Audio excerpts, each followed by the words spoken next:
Assalamualaikum warahmatullahi wabarakatuh. Bapak Ibu guru hebat, perkenankan saya untuk memperkenalkan diri. Nama saya Eti Sekarwati dari SDN 03 Banjarharjo, Kecamatan Kebak Kramat, Kabupaten Karanganyar.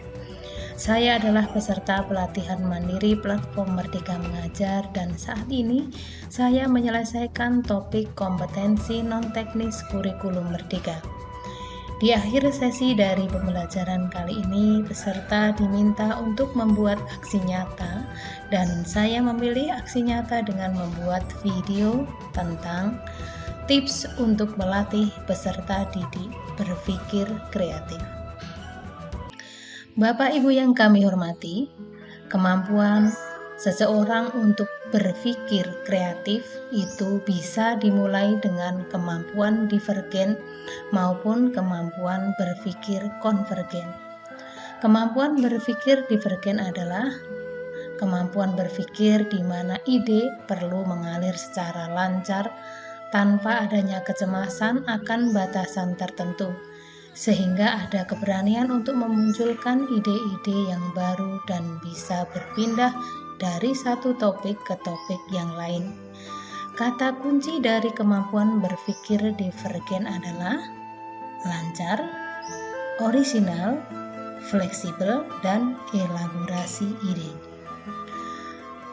Kemampuan berpikir konvergen adalah merupakan evaluasi setiap alternatif dengan sejumlah kriteria untuk memilih alternatif yang paling cocok.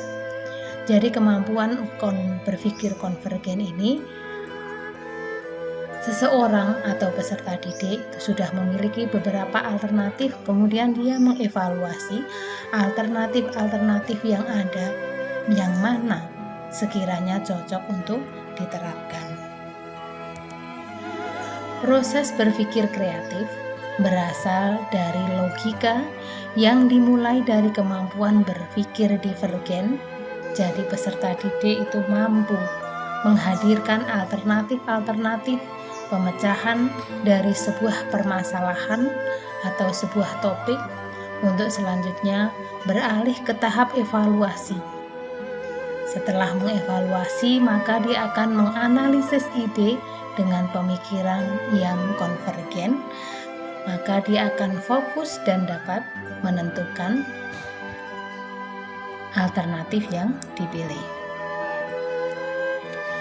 Adapun tips untuk melatih peserta didik dalam kelas agar berpikir kreatif adalah yang pertama, membiasakan peserta didik untuk berpikir kreatif, yaitu berpikir dengan berfokus pada diri peserta didik, sehingga ide yang muncul benar-benar berasal dari peserta didik, bukan dari orang lain. Kemudian, pendidik juga harus memotivasi, mengarahkan dan membimbing siswa untuk senantiasa memperluas wawasan dengan banyak bergaul, membaca, menonton, dan berdiskusi.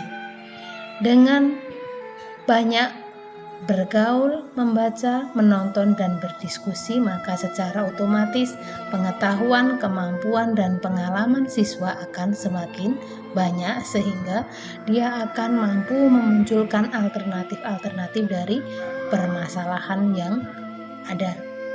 Kemudian teknik yang ketiga adalah pendidik harus memberikan apresiasi positif, baik secara ekspresi, perkataan, dan perbuatan terhadap ide siswa sekecil apapun idenya, sehingga akan memunculkan keberanian pada peserta didik yang lain untuk berani mengungkapkan ide yang dia miliki. Jadi apresiasi dari seorang pendidik itu sangat diperlukan, meskipun hanya sekedar sikap kita, ucapan kita, ekspresi kita dari ide-ide yang dimunculkan oleh peserta didik. Tips sederhananya adalah bahwa percayalah bahwa semua ada waktunya. Jangan takut mengeluarkan ide buruk, karena saat ini ide adalah ide saja tanpa adanya penilaian baik atau buruk. Terima kasih. atas perhatiannya. Semoga bermanfaat. Wassalamualaikum warahmatullahi wabarakatuh.